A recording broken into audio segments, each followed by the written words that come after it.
Hello everybody and welcome to this playthrough for Expert Division with the tournament win for the St. Patrick's Day tournament in Golf Clash the game. Video is sponsored by Golf Clash and Playdemic. Make sure that you do hit the thumbs up button. Also subscribe to the channel and turn on the notifications. You can get the ultimate tournament guides for Expert Division or any other division in the game. Make sure you go to patreon.com/golfclashtommy. Link is in the description down below and get your package today.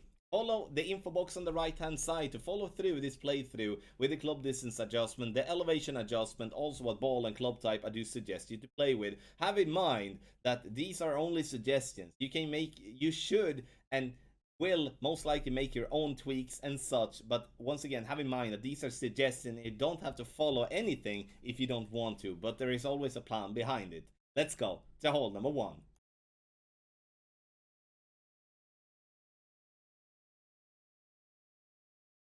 Hole number 1, we're gonna play with the driver that gives us the most power possible. In my case, that is Apocalypse level 6. Obviously, you can play with lower level type of drivers as well. Half of the transparent ring into the rough, starting at the +1 yard mark, using 6 bars of topspin, 3 bars of side spin. Left.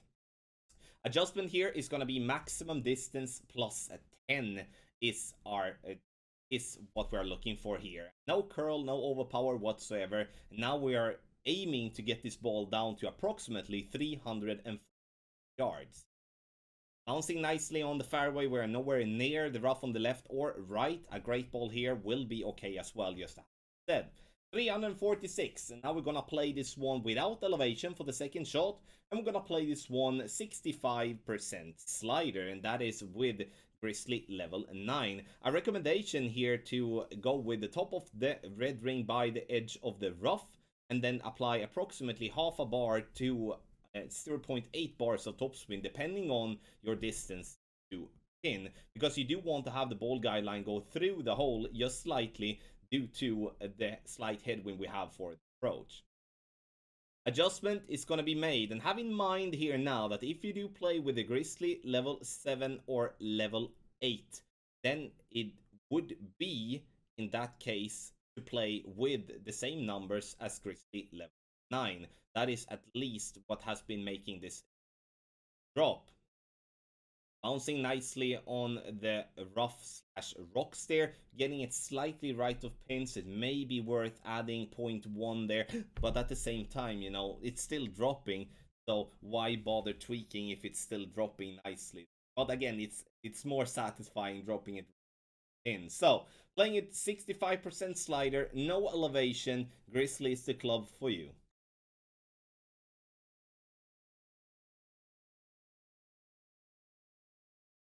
Hole number 2, the first of the par 3s. Here it is very important to start with the Grizzly.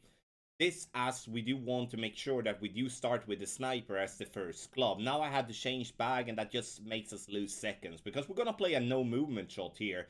3.2 bars of backspin, 1.2 bars of side spin to the left. So we don't touch the target until it's time to adjust rings. Minimum distance with a 20% over adjustment. Power 3 ball settings. No curl whatsoever. Obviously no overpower or underpower either. And we're gonna try perfect. Perfect ball. The ball is gonna bounce nicely on the fairway, directly up on the green, and turns with this camera angle that we do love. Right at pin for a beautiful hole in one. The reason that I do choose to play a no movement shot here is that I'm not really thrilled about the positions that is available when it comes to this type of wind. So I'm glad that it works. Minimum distance +20, power 3 ball settings, and you can play this shot with a Kingmaker or any other type of wind 3, power 3, or even a wind 4 power 3 ball for hole 2.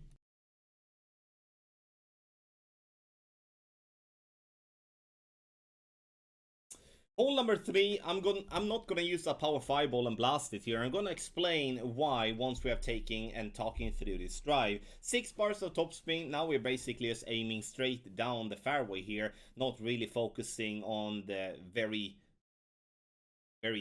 details here. We're just gonna get it over. Max overpower from max position. and we're looking to get the ball to bounce on the fairway into the rough, not over the rough, into the rough and roll out. Those of you having an APOC 4 or, you know, less power than 240, use a power 4 ball if you can, or in that case you can use a Titan to get a little bit more wind. We do want to have 8 miles per hour minimum. Okay, 8 miles per hour minimum is what we're looking for. So why don't I go over the rough? I have done it, but I didn't really like it because then we're gonna find ourselves with somewhat a mid long iron, and that bounce on that uphill thingy is just so inconsistent. So I'm gonna play it like this. I want to use the pad because the pad is what has been giving me very good success when playing this shot from 30, and that is why I'm looking to play this shot. It's a consistent ball guideline. We get to play with the sniper from very close range. The thing here with this shot though is that you need to make sure to leave the ball guideline approximately 2 green squares short of pin. Otherwise you will come in hot, most especially because you have tailwind. Now, minus 10% is the true elevation. I play this shot with 20% slider. And I'm gonna see here now, we're gonna adjust and I'm gonna take our shot. 5.8 rings. And once again, we're gonna...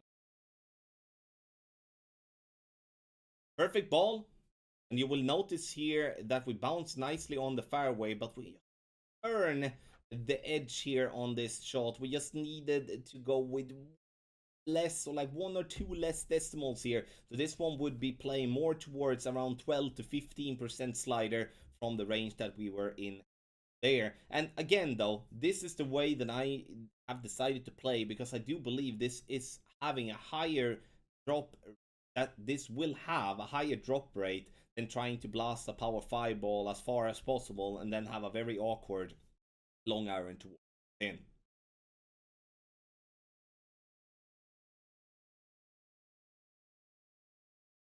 Hole number 4 is going to be a tricky one in direct headwind. I want to start at absolute minimum distance of my club, red ring by the rough line, and then we shall apply spin. Here I'm going to play with a wind 4 ball if possible, but a kingmaker would work as well. But I'm trying to have my wind between 7 and 8.5 miles per hour. 1.2 bars of backspin, and then I'm applying 0.2 bars of side spin. Right. Adjustment here is going to be maximum distance with a 20% over adjustment, power 3 ball settings, even though we are not in max distance, so we're going to still use max distance reference. Adjust is done, and then we're going to hit perfect. Unfortunately, you're going to notice that we're going to miss pretty hefty to the left of the pin, or at least like we're gonna miss to the left of the pin. I like the speed that comes in towards the pin here, but we need to have a little bit more side spin. So I would recommend to go with half a bar of side spin to the right instead, and just keep the 1.2, because once again, the speed is perfect, and then, you know, the side spin is corrected. I like start at the minimum distance line as well, because it makes us having a great possibility to play with the same type of landing position without struggling finding any other spot that might be difficult to replicate.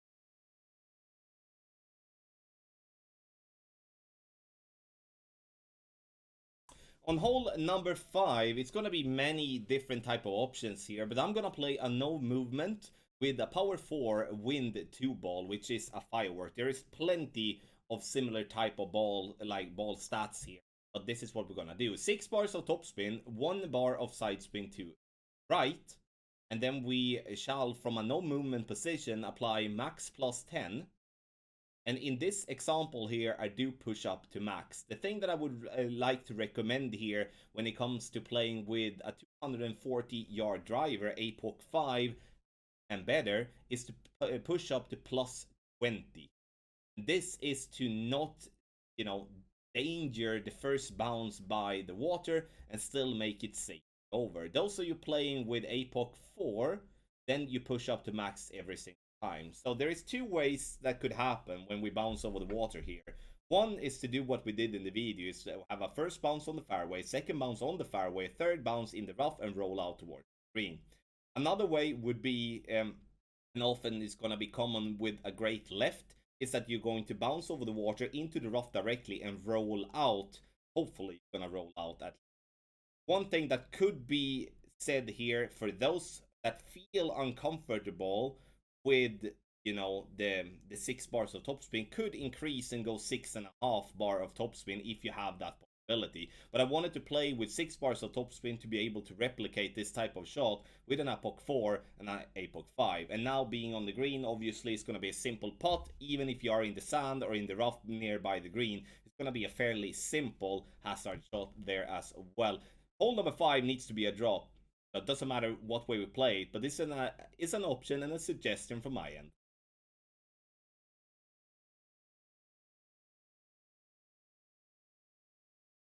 Hole number 6, use the club that can give you the most topspin. I'm not gonna use full topspin on Thor's Hammer level 7 to not limit ourselves to, Thor's Hammer 7 and level 8. So use as much topspin possible, 1 bar of left spin, ball guideline showing to point in between the rough on the left and on the right. Adjustment is gonna be maximum distance plus 20. Once that is done, we will push up to max. So, once again, I say it again, use the club with the most topspin possible. Power is obviously a good thing, but I would rather go with a big topper over an Apocalypse level 5.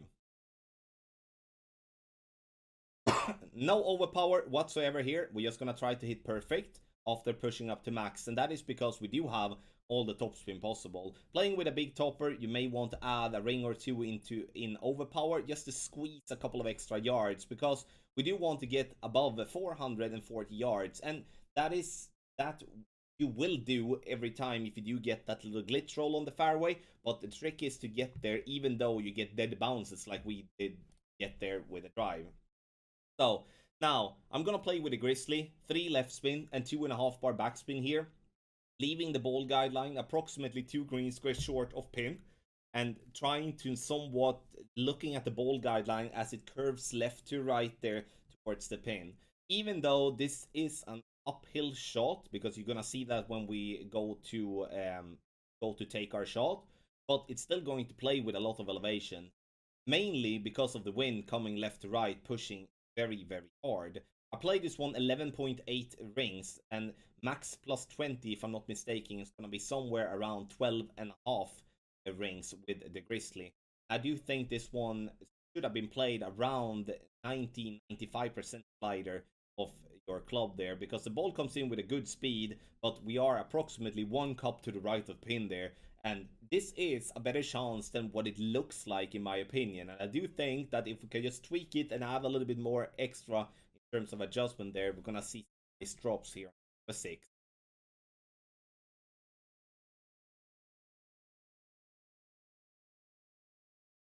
Last but not least, we're gonna play hole number 7. I'm tested a couple of different shots here, but I'm going to go to play with the blue ring by the rough line, ball guideline through the hole before we have added spin. 1.2 bars of backspin, 1 bar of side spin to right. Then we shall adjust maximum distance with a 15% over adjustment. And that I do based on this shot and other attempts on this shot as well. Because here I do adjust 8.6 rings, which is 1-to-1 plus 1.5.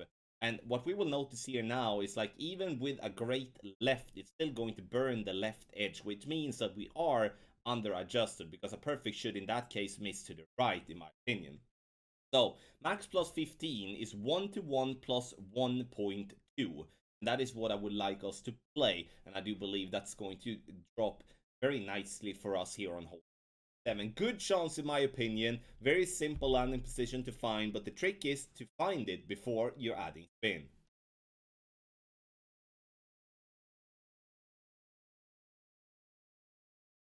Hole number 8, we're gonna have another Send It Wind, and here I'm focusing on a Berserker ball, and I'm going to use a 240-yard driver. I'm also using 6 bars of topspin to show that it's makeable to make an eagle here with APOC 4, 5, APOC 4 and 5, because it only has 6 topspin. Blue ring by the rough line to the left, and that is positioned to use with APOC 5 and APOC 6. APOC 7, APOC 8, I would in that case recommend to go with half of the blue ring to the left outside on the fairway.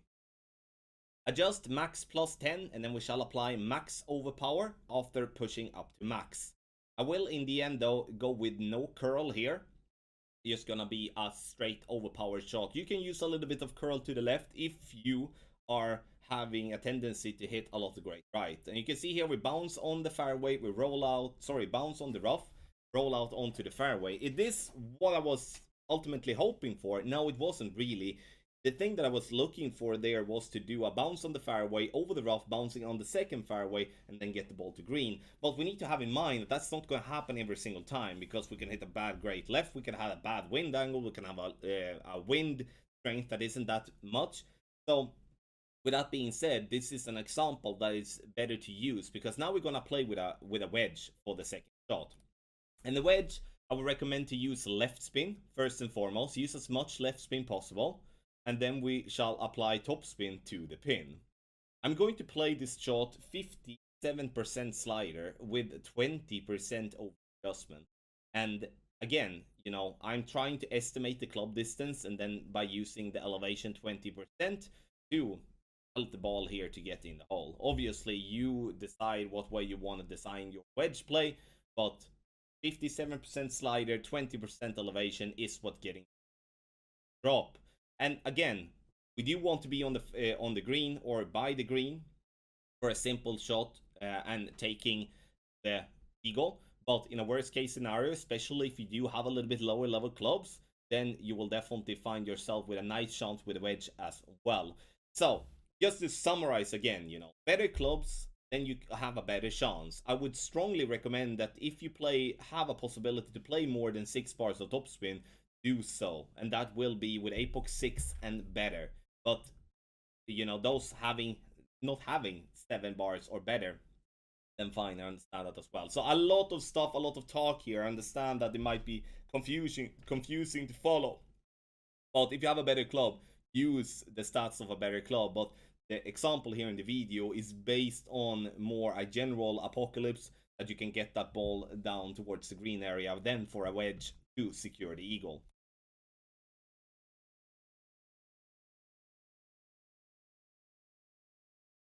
Hole number 9, now we're going to blast it over. If you do play with a 240-yard driver, start with half of the red ring inside the rough to the right with Apox 5 and Apox 6. Apox 7, Apox 8, you go with the red ring by the rough line instead. And we're going to start at absolute max distance. Adjust max, no elevation. Then we are with a 240-yard driver. We are not going to push up to max. We're going to push up to +6. Very important. Only to +6. Max overpower, and that will be with a slower needle, and max curl to the right. A bad great left here, to be honest, but we're still gonna be ultra safe on the other side. You can see that we hit the fairway very nicely. We have room to the right if we would be hitting perfect, and we skip on that rocks over to the fairway, exactly as I planned to do. Obviously, I planned to hit perfect, but still. If you do play with a driver that has less power than 240 yards, and then preferably the Apocalypse, as we do want to have the curl. So Apocalypse level 4, you push up to absolute max instead of leaving it at +6. Second shot, we play with a sniper or we play with a grizzly. It all depends on where we're gonna end up. And to be honest, that is what makes this shot so tough, because it's gonna be impossible to design the drive with, you know, bouncing on the rocks to end up at the same place all the time. So we're just gonna have to use our skill here, find a spot that shows the ball guideline to the hole so we don't have a glitchy ball guideline there, and then adjust with a 10% over adjustment with true club distance. And now I'm getting close here, and with a perfect, we never know if this would have dropped or not, but a great left here is going to miss on the left hand side, approximately of what I would believe a great left would miss when it comes to not maybe. We should have. That was a little bit close for a great left, but maybe a little bit extra adjustment and a perfect ball would have been nice. So tough one on hole number 9. I'm not expecting any magic here, but I'm expecting myself to get over the water and actually have a shot for the albatross every single time. Thank you so much, everybody, for watching this playthrough for Expert Division with the tournament win. Qualifying round edition for the St. Patrick's Day tournament here in Golf Clash the game. Video sponsored by Golf Clash and Playdemic. Make sure you get the ultimate tournament guide for Expert or any other division on patreon.com/golfclashtommy. Link directly in the description down below. Thank you once again for watching and good luck in your Golf Clash game.